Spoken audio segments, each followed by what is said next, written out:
Yeah, okay. So this is the last topic we're going to tackle this week. So we're going to talk about development and democracy, and we are going to investigate the relationship between development and democracy that has been highly contested in the literature, and we're going to assess and evaluate the performance or the economic performance of moderate or pragmatic leftist governments.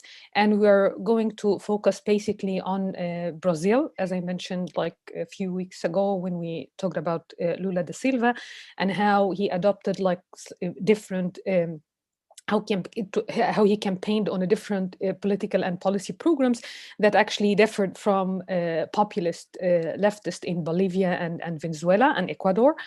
And like next lecture, hopefully we are going to talk about varieties of capitalism, the impact of like integration into global market and this kind of implementation of or proceeding with and intensification of market liberalization measures, how it created hierarchical market economy in Latin America, and what are the main features of this hierarchical market economy. And we basically focus on the basic market actor, business associations and multinational corporations on the one hand, and labor forces on the other hand, and how actually they complement each other, and they might trigger, you know, some sort of policy recommendations.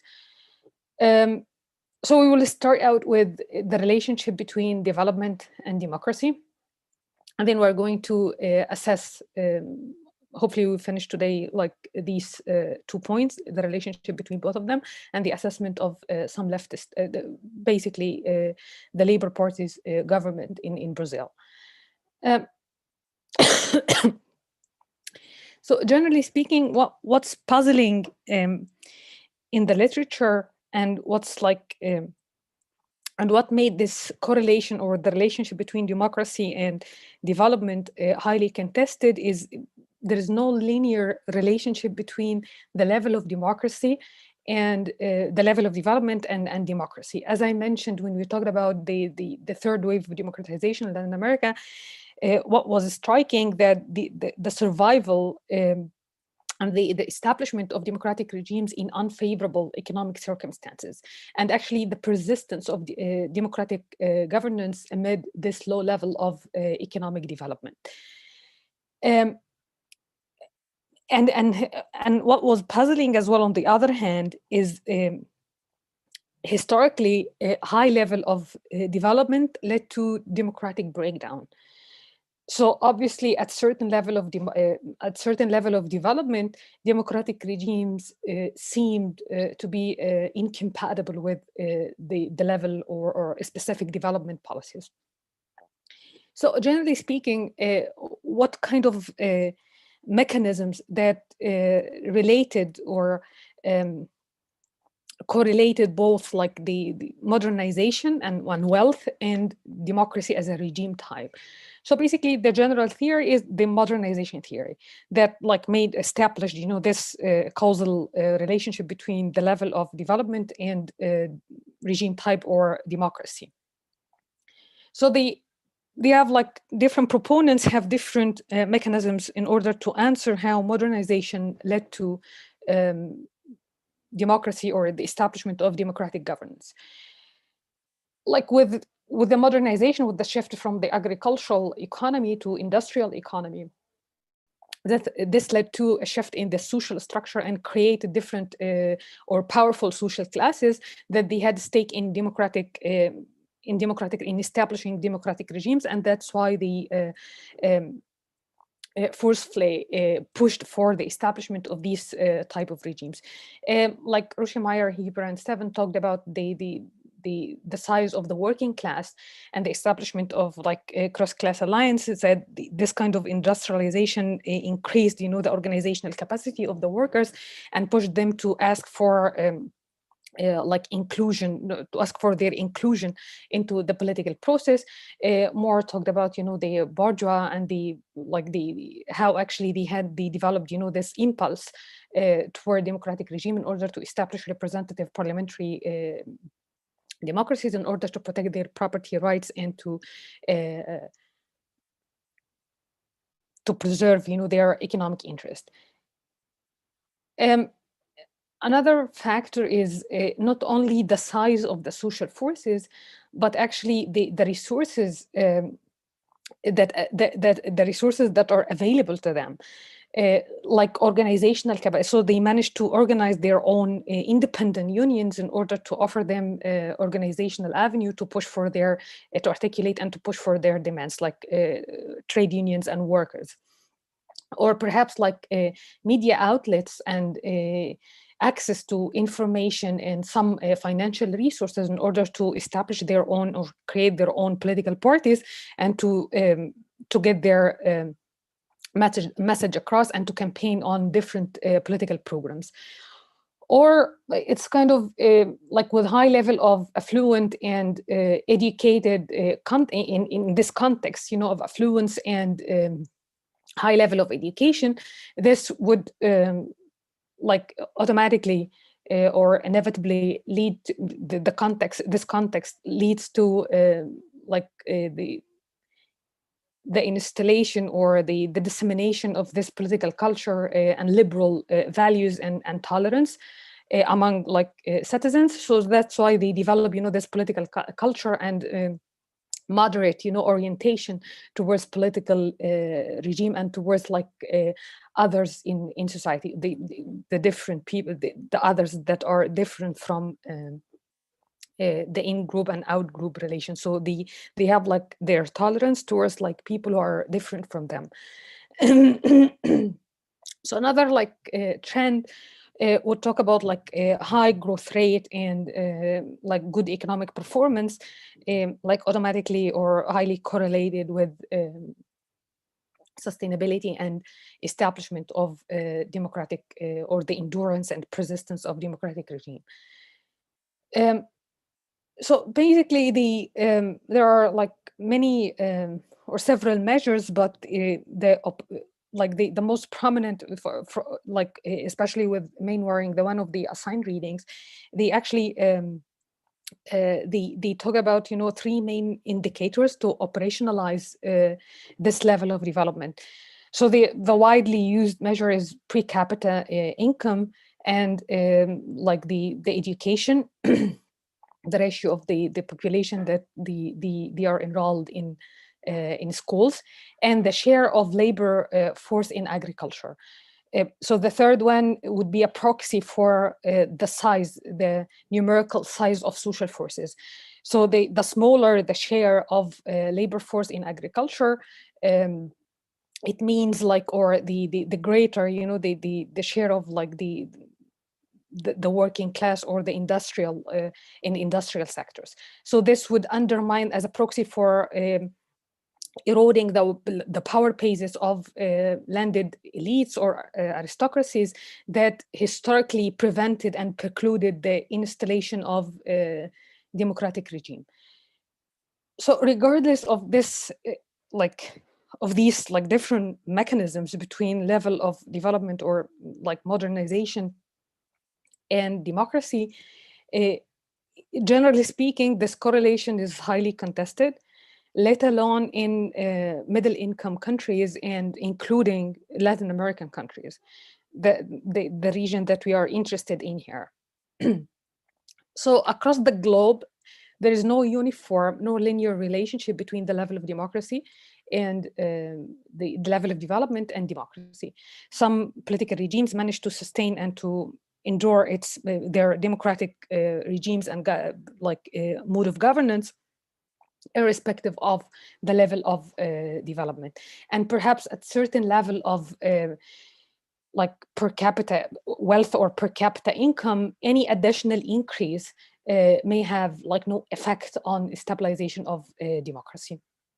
So the relationship is particularly weak in middle income countries, and it's even worse in Latin America than these countries within that, the countries that fall within the same income range. So the article tries to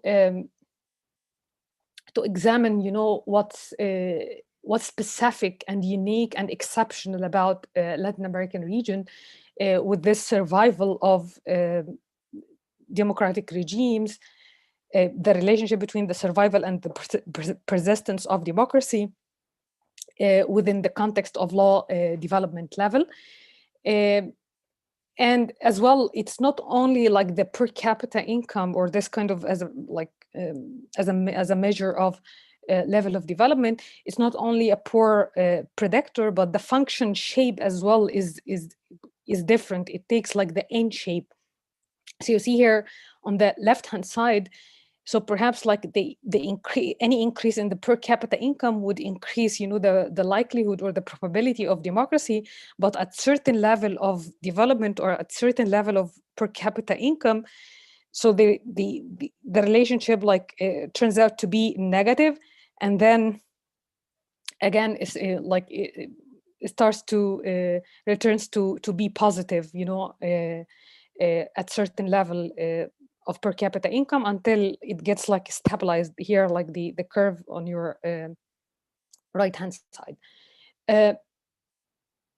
So there is general agreement that at certain level that there is at certain level of development, democracy declined. In literature, the literature, basically Muller and O'Donnell, they offered some structural explanations from some historical patterns and empirical evidence. They offered, this some structural explanations for this. I'm not sure if I mentioned this in this class, but we actually we talked about bureaucratic authoritarianism in week 2 or 3. So I'll try to pass over this and to actually mention this briefly again. So according to these, starting with O'Donnell argument, like at certain, like when countries implemented this import substitution industrialization, so they had to implement these kind of expansionist fiscal policies and far-reaching redistributive programs in order to include the popular sectors, basically the workers and peasants. So what happened at certain stage, after the exhaustion of what O'Donnell mentioned, the easy phase of import substitution industrialization, that they depended in these regimes actually depended on the populist regimes, depended on building or expanding the industrial basis, but at the same time they focused on producing some consumer goods in order to substitute for the important ones. But at another stage, so they had to go further by shifting towards this capital intensive industrialization, and they had to produce their own equipment and machineries that these were needed in order to proceed to this next stage. But they were not able, to produce this domestically, so that's why they had to import equipment and machinery from abroad, and this led to the exhaustion of disturb the fiscal balance and the exhaustion of the strategy. So the populist leaders were not able now to continue on distributing some material benefits and distributive to proceed with the same distributive, far-reaching distributive policies in order to offer some benefits and material benefits to the popular sectors, and at the same time they were not able to disturb the balance or to take more to extract more revenues through imposing harsher taxation system in order to finance their industrial programs. So what happened? It was this deepened social polarization between the popular sectors and the conservative and the business groups, and eventually this led to the military intervention and the installation of the bureaucratic authoritarian regimes. So it was this positive relationship at the very early and intermediate stages of the import substitution industrialization. So the level of development positively correlated with democratic governance or the continuity with the populist democratic regimes. So after the exhaustion of the strategy and inability of political leaders to proceed with the same socioeconomic policies. So the correlation or the relationship between both of them, the two variables turned out like shifted to a negative or perhaps like non-significant relationship with the regime type. And then like with the reversal, like the installation of bureaucratic authoritarian regimes, and then this reversed the correlation or the relationship between both of them, and then with the positive turned like positive again with the third wave democratization, like and until it actually got stabilized at this higher level of per capita income. So they offered some statistical support to these structural arguments in their article. And Muller as well, he offered different mechanisms and dynamics. So like a high level of development, a high level of social inequality would lead to or income inequality would trigger or heighten class conflict between different classes that eventually led to the collapse or the breakdown of democratic regimes in Latin America. So like 2 points here, like with Mainwaring's article, he mentioned something about like there is no like uniform relationship or no unified argument can help us understand or unravel the mechanisms by which the level of development would affect or would have an effect on regime type. Because historically, there is a distinction between, or like there are two sets of anomalies in Latin America. So overachievers, like some countries managed to survive or made their way to democratic transition with despite the unfavorable economic and social conditions, like Bolivia, Nicaragua, and El Salvador. So democracy thrived in these unfavorable social and economic circumstances. But on the other hand, they had like underachievers as well, like Argentina during the 50s, in 1950s, like given its high level of modernization, so it shouldn't have witnessed any kind of democratic decline or military coups. By the same token, Chile and Uruguay as well, they shouldn't have witnessed any kind of military dictatorships in 1973, given their levels of development or modernization level. Recent studies actually, they focused on or they made distinction between like democratic breakdown and democratic transition, and examined whether or not it may work on this kind of the correlation may work in one direction rather than the other, like sluggish, like high inflation rate or sluggish economic growth may actually historically led to democratic breakdown, and statistically there is like a statistical support evidence to this. There is like a statistical and significant relationship between both of them, but actually the same economic problems didn't preclude the establishment of democratic regimes in the late during like the late 70s and throughout the 80s. So perhaps there is like different dynamics that would account for democratic breakdown rather than like they work the same economic variables. They actually operate differently when it comes to democratic breakdown and the democratic transition. And other structural factors as well should be like taken into consideration, like international context and regional context as well. The breakdown of democratic regimes was like common and commonplace in Latin America during the 70s and the 60s. But like this democratic transition and the diffusion effect in the 80s led to the installation of democratic governance, regardless of the level of development.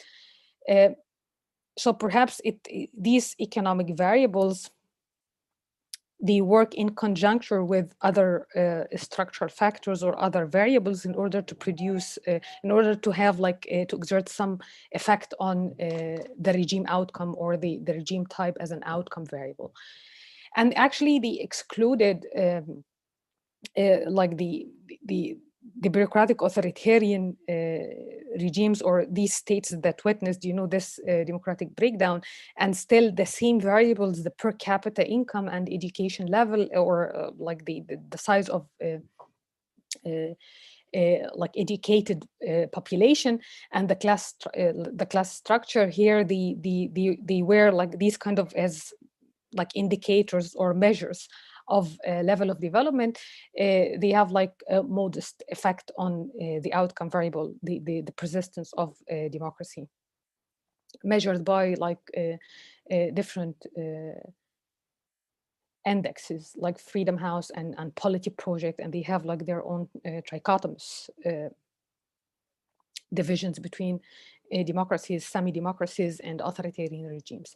So here, like consistently, the per capita income as a variable, it has like positive, statistically positive relationship, but substantively the effect was modest. When it comes to the education, in order to examine whether or not the education may have like causal power independently of other controls or other variables like the per capita income or the class structure, it proved to be erratic. There's no consistent relationships. So it means like when you add like different controls to the model, the relationship actually changes between education and the regime type or the persistence of democracy. When it comes to class structure, it had like as well like low predictive power. So here, different other in the articles, actually, they talk about different other factors and different like other recent studies mentioned other structural factors as well, and they ran like some pool time series cross-sectional models in order to examine what kind of structural factors that may interact with the economic ones in order to produce a certain outcome. So here, perhaps it's a matter of timing, like this kind of correlation between the level of development and economic the level of development and the regime type or the persistence of democracy or democratic breakdown. It's a matter of, it's an artifact of timing. And later, Gasorowski actually mentioned something about and Rammer actually mentioned something about this structural and international and regional context that affected, transition to democracy with this a global discourse of democracy promotion and like that made like a transition much more probable in countries, and the same economic difficulties and the same economic factors that historically led to democratic breakdown and the installation of bureaucratic regimes, they no longer affected, and in some cases they actually worked in the opposite direction, that they facilitated transition rather than reversing regime type or reversing democratic governance.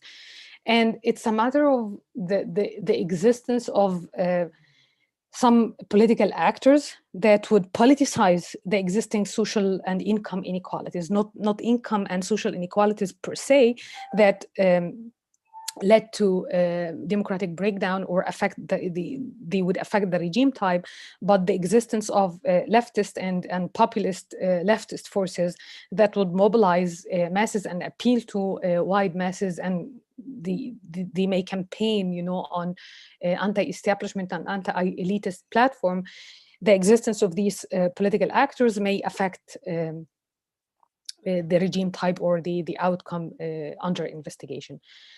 So in short, to sum up, it's kind of what they mentioned here. There is no kind of unified, there is no linear relationship across the world, but let alone in Latin America. And it actually, Latin America is much more puzzling because of the existence of these overachievers and underachievers, and some other structural factors that would account for would offer more precise or consistent explanations for this relationship between level of development and regime type or democracy. Coppage actually tried to examine the impact of economic crisis on Venezuela, on the breakdown of the two-party system or the democratic governance in Venezuela that paved the way to Chavez to assume office. So again, departing from the same general explanations about modernization theory, broadly speaking and generally speaking, Venezuela, the historical patterns actually did fit into the same general framework of modernization, the relationship between level of modernization and democracy.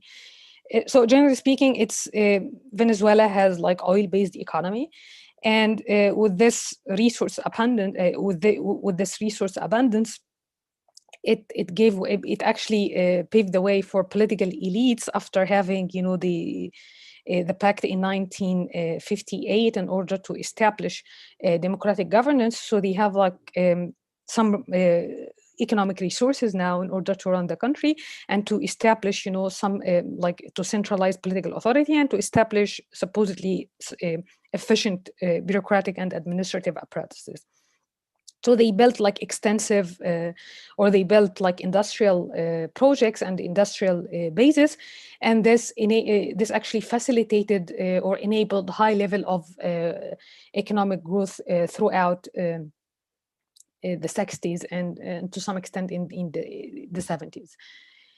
And this stabilized democratic regimes over the democratic regime in Venezuela after having this political pact to install democracy in the country. So this the economic performance, statistically speaking, it's significant in relation to the stability or the stabilization of democratic governance there. So he actually measured this by per capita income and change in per capita income in order to examine, their effect on the score, the Freedom House index or the score. So this general model or this statistical analysis would help you analyze the level or the benchmark at which the level of development at which democracy managed to sustain itself, the democratic regime managed to sustain itself, and the magnitude of the relationship between both of them, at what level, of per capita or change in per capita income, this would trigger change in the index as well. But what's the issue here? So what happened in Venezuela is the economic crisis, the debt crisis in the early 80s didn't lead to a democratic breakdown. So what's puzzling is the persistence of democratic regime for roughly a decade after this debt crisis. And more importantly, when it comes to the economic crisis in the 90s, the economic crisis itself was not that traumatic if you compare Venezuela to other countries like Argentina, Brazil, and Bolivia. So the two questions here: how like democratic regime in Venezuela managed to sustain itself after the debt crisis of early 80s in 1982, and why Venezuela actually, why these economic factors were much more powerful in the Venezuelan context from comparative perspective in relation to other Latin American countries. So what he actually did here, actually plotted the residuals, like the difference between the actual and the predicted scores. He plotted, you know, the actual ones and the predicted ones, and took the difference in order to see, like you see here the areas highlighted in yellow. So the one when the curve actually the curve lies, the area that lies above the confidence interval. So here, like high level of democracy between 1982 until 1985, and that was coincided with economic crisis and the debt crisis there. And then the area lies down the gray line here from throughout the 90s until like Chavez assumed office. So in order to explain like these two periods, Coppage here tried to offer like two more political dynamics that would help us understand why it sustained democratic governance after and survived this kind of debt crisis in the early 80s, but actually it didn't manage, and some other like variables magnified the effect of the economic crisis that eventually led to the collapse of the two-party, the well-established two parties there, and paved the way for Bolivarian movement to reach power. So he actually, historically, political parties in Venezuela, they were in charge of stabilizing the entire system. So right after like having this transition pact in order to establish and create a democratic regime in Venezuela in 1958, when there was like some internal divisions and elite squabbles, this led to a period of armed insurgencies until like the late 90s, from late 60s, sorry. So the meaning like political parties, when they had like some sort of internal divisions and they were unable to stabilize the entire system, this actually gave way to other political actors to destabilize the entire system. And when they actually managed to to resolve their internal struggles, they stabilized the entire system throughout, after like 1968, throughout the mid 80s. So they continued to appeal to voters and to mobilize voters in the elections in order to stabilize the entire political system. Capitalizing on good economic performance and high growth rate as well, since the late 60s throughout mid or late 80s.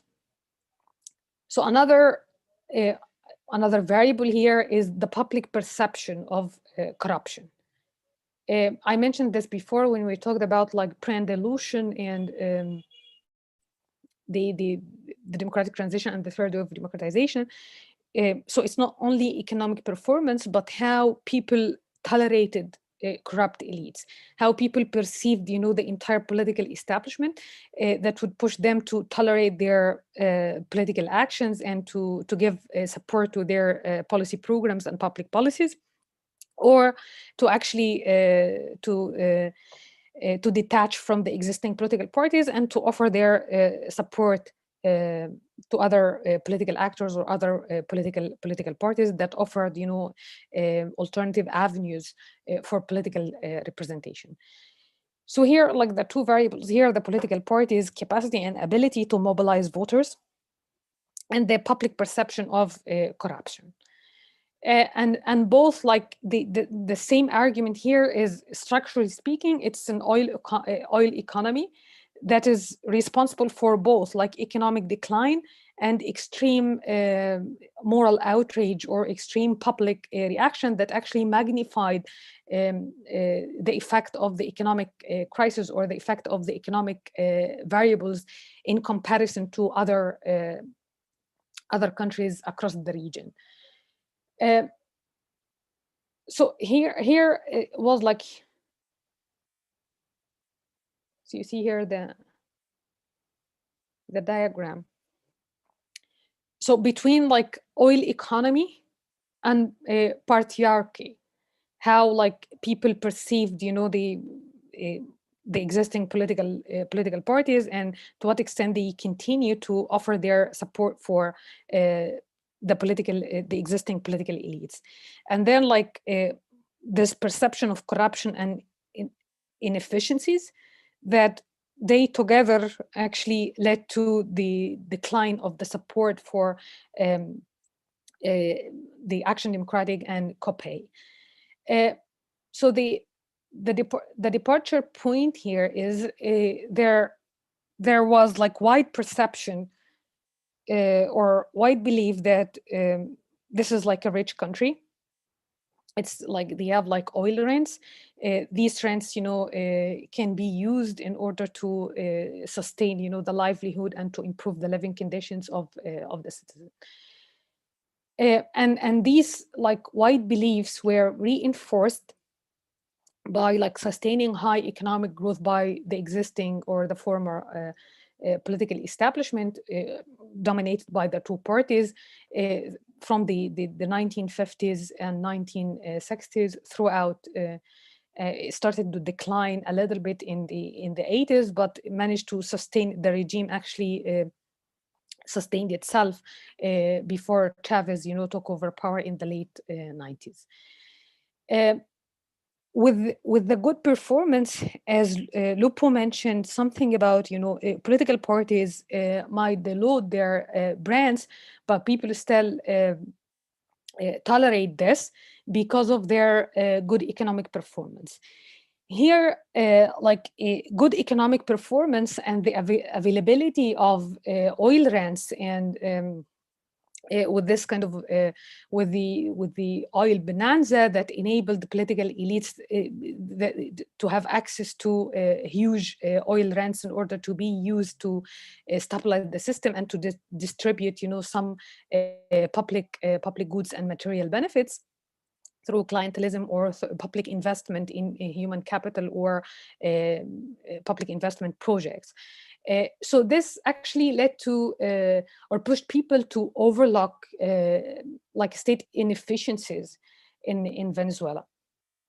So according to rentier state theory, basically, Carl, she mentioned something about the coincidence when like you have to look into stateness and how efficient the administrative and the bureaucratic apparatuses are of these states.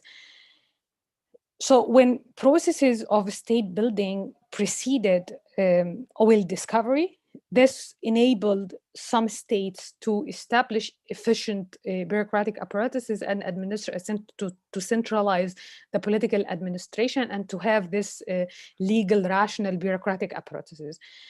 But when, historical sequencing here is important. So when like the process of like state building or establishing, these bureaucratic apparatuses and administrative structures coincided with oil discovery, this would lead to inefficient and corrupt state apparatuses because it offered incentives to the state in order to use these trends to stabilize their political order by using these rents inefficiently. And most importantly, they didn't use the benefits, or the oil benefits, from the benefits of the oil sector, to invest in industrial or manufacturing sectors. That this led to what the literature calls the Dutch disease. This actually, the state or the political elites refrained from allocating or transferring, the oil profits, in order to invest in other manufacturing or industrial projects, and this made like their manufactured or manufacturing sectors less competitive, and this would eventually lead to raising of the exchange rate. So departing from, regardless of this kind of commodity determinism account, it has like another negative side. Depending depending heavily on oil exports, this made the entire economic structure in the country vulnerable to international economic crises or vicissitudes of the international market, and this would actually intensify the crisis that would have like some severe ramifications and implications for the stability of the entire economic system. And that happened in Venezuela. So people started, to be less tolerant when it comes to the economic crisis, that it started and pushed political elites to make this move to market-oriented policies. I mentioned this before when we talked about this party executive dislocation, when Perez, tried to stubbornly proceeded with the market-oriented measures. He actually campaigned on a populist platform, and then after reaching power, he actually backtracked on his electoral promises. So people felt betrayed. It's a matter of timing. They accepted later, after the intensification of the crisis, so they accepted later the same measures they rejected under Perez reign. But again, this created a widespread public anger and frustration. So people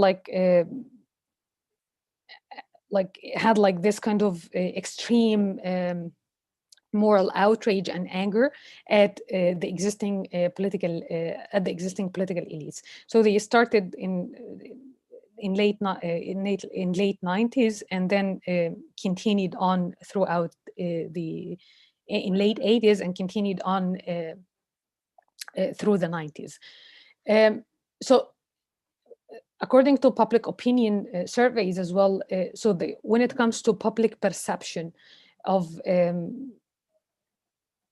corruption, the level of corruption, and to what extent they would tolerate the existing political elites, so people they developed their own, they were actually disappointed as well, and they had their own frustrations because of the elite impunity, not only between political, not only of the members of, not only with regard, so the political parties actually turned blind eyes not only to scandals or the corruption of its own members, but also they protected, the members of each other. So the voters, no longer had this distinction between the two parties. Back to the brand dilution argument of Lupo, we actually addressed several weeks ago. So this actually functioned as a magnified factor that actually intensified the effect of the economic crisis on the regime, on not regime breakdown, but installation of a different, political regime, which was like a populist one of Chavez. So this kind of alienation of the voters and decline the level of abstention and the decline of the turnout rates. So people got disillusioned with the existing political establishment, and they became ready-made electoral constituencies for populist leaders or populist parties to actually to offer them another space for or another policy programs to support. So it's when it comes to the level of development or economic crisis and the relationship between economic factors and economic variables and regime type, or when it comes to particular political outcome, regime breakdown, democratic breakdown, or like a transition or persistence or democratic stability, it's a complex and sophisticated relationship, and it's not like, and statistically actually there is like a statistical significant and supportive evidence that would tell you this kind of correlation and relation is much more complex, and it's not linear relationship. So that's why it needs like a deeper look and closer inspection in order to understand what kind of what other variables that would affect these political dynamics.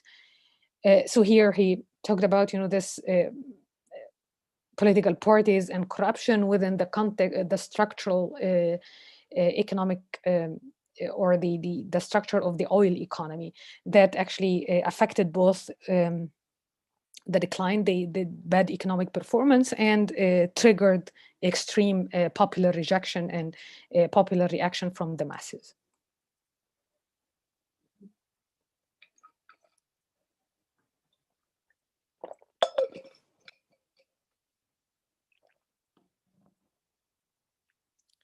As I mentioned, Lula da Silva reached power. Labour Party actually he campaigned on a policy program, and he led the Labour Party since the late 80s, and he managed actually to assume office in 2002, and he got re-elected in 2006. As a leftist party, it had its own campaign that framed or focused mainly and heavily on issues like social justice, participatory decision making. Especially, it had like a history. The party had a history in developing this grassroots participation through participatory budgeting and enabling grassroots communities to participate in decision making and to have like open processes of decision making in municipalities. And the party actually campaigned on transparent, governance as one essential component and part and parcel of any development strategy. So coming from like the leftist camp, but a moderate one, before reaching power, the party actually projected this or articulated these kind of messages that favored change over continuity, that the party actually aimed at establishing more just and fair social order. The party actually preferred social equality over sustainable economic growth or good economic performance, and social spending in order to tackle or to handle, this severe social inequality, especially in health and education sectors, over fiscal health or fiscal stability. So the party assessing, the Labour Party and its economic performance against these criteria, but it's not like a radical, not as a radical left, but a pragmatic one. Violent and Madrid actually in their edited volumes, in their edited volume, throughout the chapters, they made these kind of distinction between contestatory left, that actually they refused any kind of compromise, and they didn't negotiate with their political opposition, and they didn't maintain this minimal procedural liberal or electoral processes that eventually had negative implications for the state institutions, and the moderate left that actually they did entirely the opposite. They negotiated, they offered concessions, and they maintained and played within the rule of the game, most especially the Labour Party in Brazil and Concertación in Chile. So actually the moderate left, they adopted, this what's called like neoliberalism with a human face, or democratizing neoliberalism. So they maintain the same policy programs, neoliberal market-oriented policies. So they were still committed to market liberalization measures, but offering some sort of social security programs and expansion of social safety nets in order to humanize the neoliberal economies and to democratize and to offer more much space for social movements or grassroots communities in order to participate in a decision-making process. So what happened in Brazil?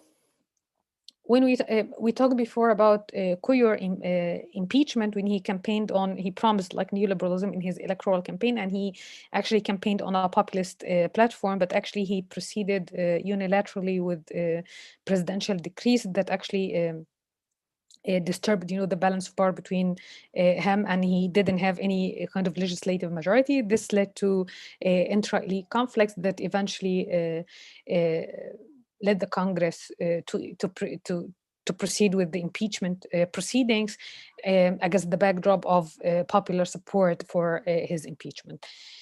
So Cardoso of the Brazilian Socialist Democratic Party.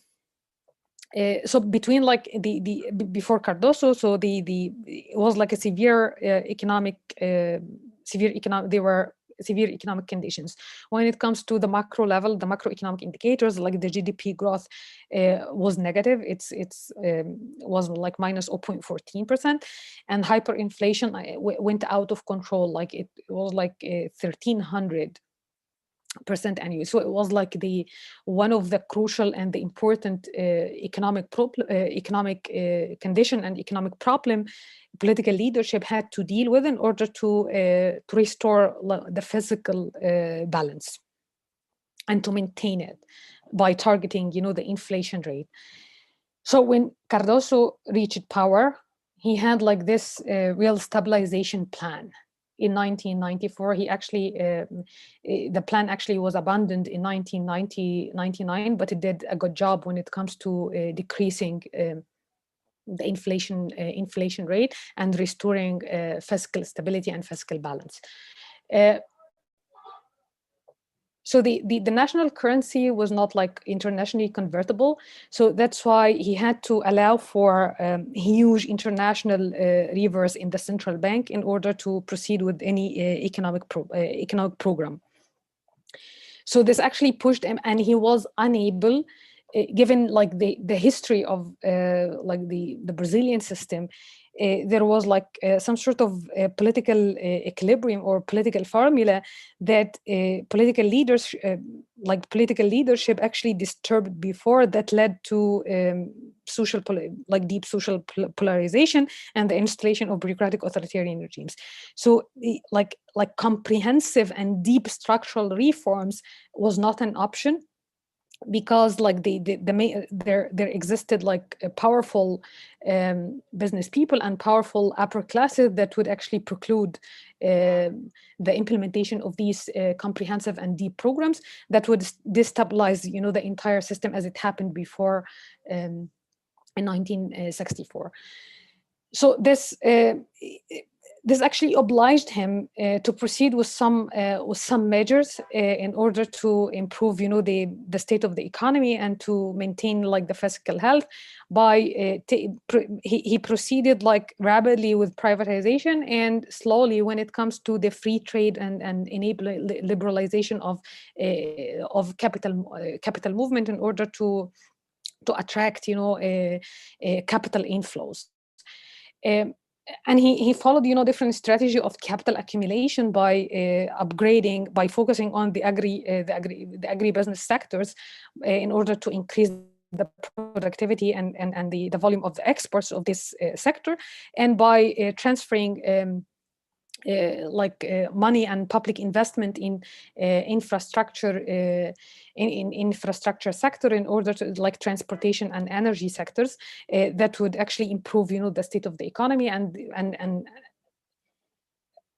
and increase, like, state revenues, and in order to decrease the public debt, and at the same time investing in social security programs in order to handle and to address, this long existing problem of social inequality and income inequality. And there's like he implemented, some of the elements of the Labor Party's program, especially with regard to investing in social security programs. So this actually put him in competition with Lula da Silva, and they competed over political credit. But these economic measures stabilized the economy. It targeted, the inflation rate that by 2000, Lula da Silva actually continued with the same economic programs and the same economic measures that decreased the inflation rate to 8%, and sustained GDP growth that reached more than 3%. And under Lula's governments, it actually reached to 4 and 5%. But again, as I mentioned, especially they didn't, both of them, they were not able to implement this far-reaching and comprehensive structural reforms in order to improve, in order to reform the taxation system and the pension system as well, that they benefited some of the well-off classes there. So they didn't, they were not able, to undermine the privileges, these classes or these social forces had. Otherwise, they would have disturbed, the entire political equilibrium. So that's why, targeting, inflation rate by following constraining fiscal and monetary policies, it had a negative effect or a negative side when it comes to the sluggish, and it didn't stimulate any kind of domestic investment, and with this kind of increase of the public debt. But that was because they were not able, to implement these kind of comprehensive and deep structural reform measures.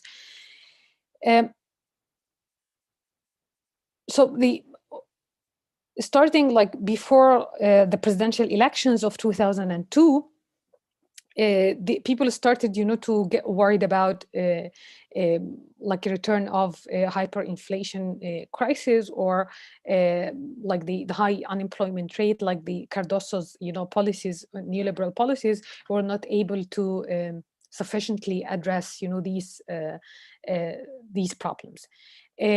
Moreover, this kind of corruption scandals when it comes to privatization measures and selling of the state-owned enterprises, these scandals actually undermined and distorted, undermined the credibility of Cardoso, and enabled, the discourse of the Labour Party of the clean governance and the clean government to gain some sort of societal penetration, and to echo, with popular perception of good governance and clean government. So with an emphasis on good governance, clean government, and social justice, but at the same time maintaining, or warning of a precarious financial situation, Lula da Silva managed, to get elected and to reach power in 2002. And actually, he was a continuation of an extension of Cardoso's neoliberal market economy. He didn't represent any rupture with the pre-existing policies. He actually extended, what Cardoso initiated, and that's why this led to like detachment from detachment between the party and the leadership of the party and the executive and the social basis and the social movements. Like the party and Lula actually like has been like one of the advocates of participatory democracy and participation of grassroots communities in decision making, but effectively decision making process where or decisions actually were taken in a closed door and with the concentration of power in the executive without any kind of meaningful power sharing with even party members or delegations in Congress. Uh, so more on, so we're going to assess or to evaluate the Labor Party's economic performance with regard to three main areas: the implementation or the continuity with the market-oriented policies and economic performance, and then in comparison to Cardoso, and when it comes to social policy and social indicators, to what extent Lula da Silva's governments and labor parties managed to implement some social problems that addressed severe social inequality, and then what did they do, the party and the leadership, when it comes to handling corruption and staying true to good governance that proved to be rhetorical. So more on this next time, and then we will talk about varieties of capitalism and the hierarchical market economies that emerged, with the intensification of the liberalization measures and the integration into the global market. Okay, so that's all for today, and see you next time. Bye.